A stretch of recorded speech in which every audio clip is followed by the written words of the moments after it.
فرزند زہرا یہ حالات برے ہیں۔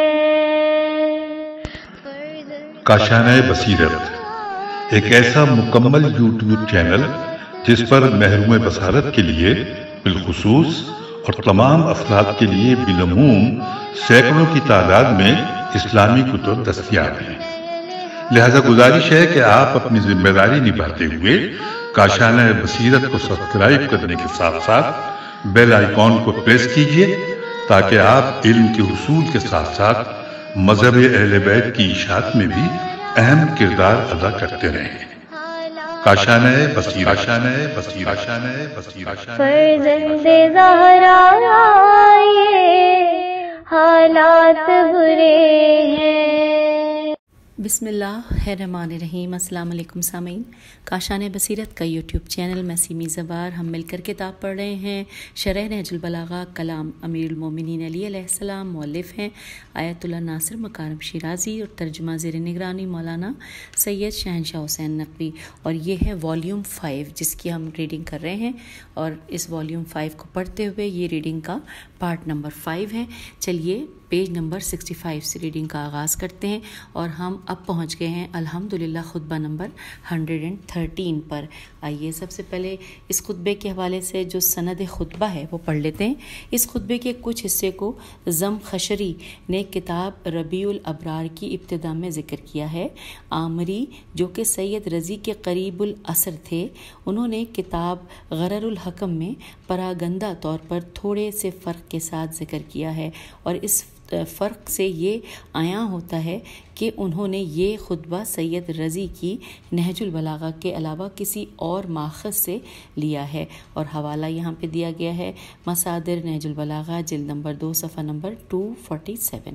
یہ ہم نے سند خطبہ پڑھ لی، اور اب آئیے مزید آگے جانتے ہیں۔ لکھا ہے یہ خطبہ امام علیہ السلام کہ ان خطبوں میں سے ہے جو آپ علیہ السلام نے دنیا اور دنیا پرستی کی مذمت میں ارشاد فرمایا ہے۔ اب پڑھتے ہیں خطبہ ایک نگاہ میں۔ اس خطبے میں امام علیہ السلام چند اہم اور باہم مربوط مسائل سے متعلق گفتگو فرما رہے ہیں۔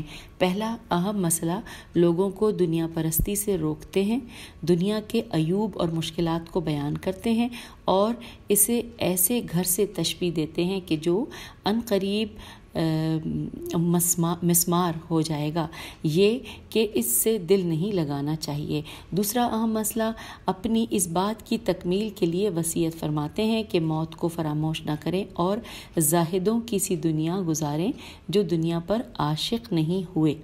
تیسرا اہم مسئلہ اس میں ہے کہ آخر میں مسلمانوں کے درمیان انتشار اور اختلاف کا سبب دنیا سے وابستگی کو قرار دیتے ہیں، اور ان کی اصلاح ہی کو معاشرے کی ترقی کا باعث گردانتے ہیں۔ اور اب آئیے ہم پڑھتے ہیں اس میں جو باقاعدہ خطبے کو پڑھنا شروع کرتے ہیں۔ خطبے کو یہاں پر میرے خیال 2 یا 3 حصوں میں تقسیم کیا گیا ہے۔ پہلا حصہ پڑھتے ہیں جو کہ عربی میں کہاں سے شروع ہوا ہے اور کہاں تک گیا ہے۔ آئیے آپ کی سماعتوں کی نظر کرتے ہیں۔ شروع ہوا ہے یہ وَأُحْذِرُكُمُ الدُّنْيَا، یہاں سے شروع ہوا ہے، اور ختم ہوا ہے قبل ان یدعا بکم، اور ہم ترجمہ پڑھ رہے ہیں انورٹڈ کاما میں کہ میں تمہیں اس دنیا سے ہوشیار کر رہا ہوں کہ یہ کوچ کی جگہ ہے، آب و دانے کی منزل نہیں ہے، یہ اپنے دھوکے ہی سے آراستہ ہو گئی ہے اور اپنی اسی آرائش کے ذریعے دھوکہ دیتی ہے۔ اس کا گھر پروردگار کی نگاہ میں بالکل بے وقت ہے، اسی لیے اس دنیا نے اس کے حلال کے ساتھ حرام، بھلائیوں کے ساتھ برائیاں، زندگی کے ساتھ موت اور شیرینیوں کے ساتھ تلخیاں خلط ملط کر دی ہیں، اور نہ اللہ نے اسے اپنے اولیاء کے لیے مخصوص کیا ہے اور نہ اپنے دشمنوں کو اس سے محروم رکھا ہے۔ اس کا خیر بہت کم ہے اور اس کا شر ہر وقت آمادہ و تیار ہے۔ اس کا جمع کیا ہوا ختم ہو جانے والا ہے اور اس کا ملک چھن جانے والا ہے، اور اس کے آباد کو ایک دن خراب ہو جانا ہے۔ بھلا اس گھر میں کیا خوبی ہے جو کمزور عمارت کی طرح گر جائے، اور اس عمر میں کیا بھلائی ہے جو زادے راہ کی طرح ختم ہو جائے، اور اس زندگی میں کیا حسن ہے جو چلتے پھرتے تمام ہو جائے۔ دیکھو اپنے مطلوبہ امور میں فرائض الہیہ کو بھی شامل کر لو اور اسی کے حق کے ادا کرنے کی توفیق کا مطالبہ کرو۔ اپنے کانوں کو موت کی آواز سنا دو قبل اس کے کہ تمہیں بلا لیا جائے۔ انورٹڈ کاما یہاں کلوز ہوا۔ ہم نے اس حصے کو، پہلے حصے کو، اس کے ترجمے کو مکمل پڑھ لیا۔ اب شرح و تفسیر کی جانب چلتے ہیں۔ پیج ہم ابھی 66 پہ پڑھ رہے ہیں، اس کے بعد اس کو پڑھتے ہوئے، شرح تفسیر کو پڑھتے ہوئے پیج 67 پہ آ جائیں گے۔ اس میں سب سے پہلی ہیڈنگ ہے کہ تمہیں دنیا کی محبت سے خبردار کرتا ہوں، یہ ہیڈنگ ہے۔ لکھا ہے خطبے کے اس حصے میں بھی آپ علیہ السلام دنیا اور دنیا پرستوں کی مذمت کرتے ہیں اور ایسے انداز میں دنیا کی جھوٹی شان و شوکت کی تحقیر اور اس کے عیبوں کو بیان کرتے ہیں کہ ہر عاقل شخص بیدار ہو جائے، اور اسے یقین دلاتے ہیں کہ نجات کا راستہ دنیا پرستی میں ہرگز نہیں ہے۔ امام علیہ السلام اپنے خطاب میں آج اور ہر زمانے کے لوگوں کو شامل کرتے ہوئے دنیا کی چمک دمک اور اس کی رنگینیوں سے خبردار کرتے ہوئے فرماتے ہیں کہ تم لوگوں کو دنیا کی محبت سے سختی کے ساتھ منع کرتا ہوں۔ یہ ایسی جگہ ہے جہاں سے تمہیں چلے جانا ہے، یہ تمہارے آب و دانے کی جگہ نہیں ہے۔ یہاں پہ انورٹڈ کاما کلوز ہوا۔ پھر یہاں پہ لکھا ہے اسی کلام کے عربی کے ایک دو الفاظ یہاں پہ لکھا ہے کہ قل اتن کے حوالے سے لکھا ہے کہ قل آ کے مادے سے لیا گیا ہے اور آریتن لیے گئے مال اور سرائے کے معنی میں ہے، اور اس کے بعد اگلا لفظ ہے نجعتن، لکھا ہے یہ قل اتن کی ضد ہے اور ایسی جگہ کو کہتے ہیں کہ جہاں انسان کو آب و دانہ میسر آئے، جہاں انسان کو آب و دانہ میسر آئے اور وہ وہاں مستقل طور پر رہنے کا ارادہ کر لے۔ اس بنا پر امام علیہ السلام کی گفتگو کا مفہوم یہ ہے کہ دنیا ایک وقتی طور پر رہنے کی جگہ ہے اور ہمیشہ رہنے کی لائق ہرگز نہیں ہے۔ امام علیہ السلام اپنی اس گفتار پر دلائل کی جانب اشارہ فرما رہے ہیں انورٹڈ کاما میں کہ دنیا مکر و فریب سے آراستہ اور پیراستہ ہو کر اپنی چمک دمک سے لوگوں کو دھوکہ دیتی ہے۔ یہ لوگوں کے ٹھہرنے کی ایسی سرائے ہے کہ جس کی وقت خود اس کے اصلی مالک کی نظر میں کچھ نہیں ہے۔ اس دنیا نے اپنے حلال کو حرام کے ساتھ، بھلائیوں کو برائیوں کے ساتھ، زندگی کو موت کے ساتھ اور اس کی شیرینیوں کو تلخیوں کے ساتھ خلط ملط کر دیا ہے۔ Inverted comma close. آگے لکھا ہے کہ اس جہان میں حلال لقمے کے حصول کے لیے ہزاروں رنج و تکالیف سہنی پڑ جاتی ہیں اور پر پیچ و پر خطر راستوں سے گزرنا پڑتا ہے۔ پھول چننے کی خاطر کانٹوں کی چبھن کو سہنا پڑتا ہے۔ اس جہان کے خوان نعمت سے تھوڑا سا شہد چکھنا چاہیں تو شہد کی مکھی کو اپنا منتظر پائیں گے۔ یہاں ہر خزانے کے پاس کوئی زہریلا سانپ کڈلی مارے بیٹھا ہوا ہے۔ یہاں کی ہر شیرینی تلخ آمیز ہے۔ جیسے وہ شخص جو اولاد جیسی نعمت سے محروم ہے ہمیشہ افسردہ اور فکر مند رہتا ہے، لیکن جب صاحب اولاد ہو جاتا ہے تو کئی پریشانیاں اسے دامن گیر ہو جاتی ہیں۔ اسی طرح کی زندگی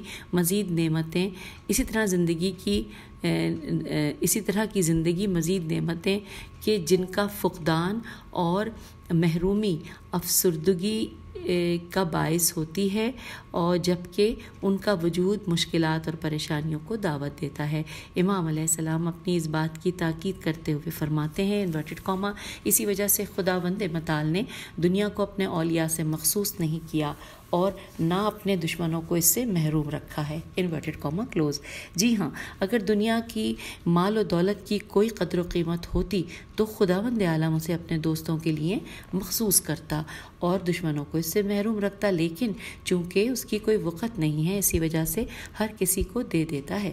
امام علیہ السلام مزید فرما رہے ہیں انورٹڈ کاما کہ اس کا خیر بہت کم ہے اور اس کا شر ہر وقت آمادہ و تیار ہے۔ اس کا جمع کیا ہوا ختم ہو جانے والا ہے اور اس کا ملک چھن جانے والا ہے اور اس کے آباد کو ایک دن خراب ہو جانا ہے۔ Inverted comma close.